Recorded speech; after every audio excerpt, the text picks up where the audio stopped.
Guys, sa video nito ay may i-share ako sa inyong napaka-effective na tricks.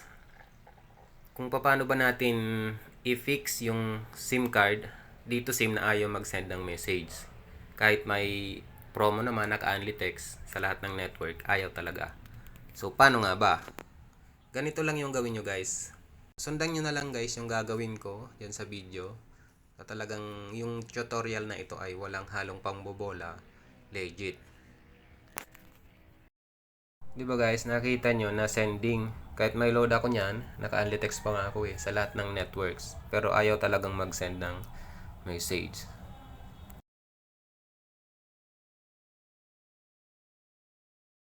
Punta kayo sa application, yung messages.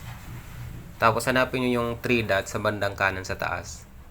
Yan, di ba? Makikita nyo dyan, may tatlong tuldok. Tapos, hanapin nyo yung settings. Pag nakita nyo na, hanapin nyo yung advanced settings. Kasi may papalitan tayo dyan sa service center number.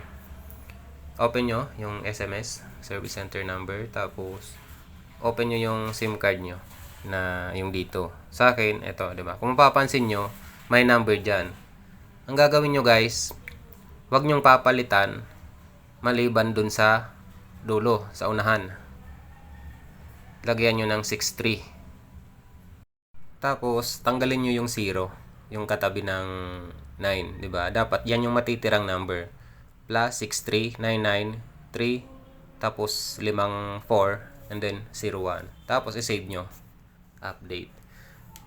Then, pwede nyo nang i-try kung effective ba. Pero ang pinakamaganda guys, airplane mode nyo muna yung cellphone nyo. O kaya, i-restart nyo yung cellphone. Tapos, pwede na kayong mag-send ng message.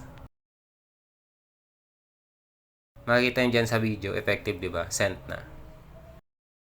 Yan lang guys, yung simpleng tutorial, and hopefully nagustuhan nyo. At kung gusto nyo yung mga ganitong tutorial, may natutunan po kayo, hopefully paki-subscribe and like nyo na din yung video. Thank you guys sa inyong panonood, and God bless.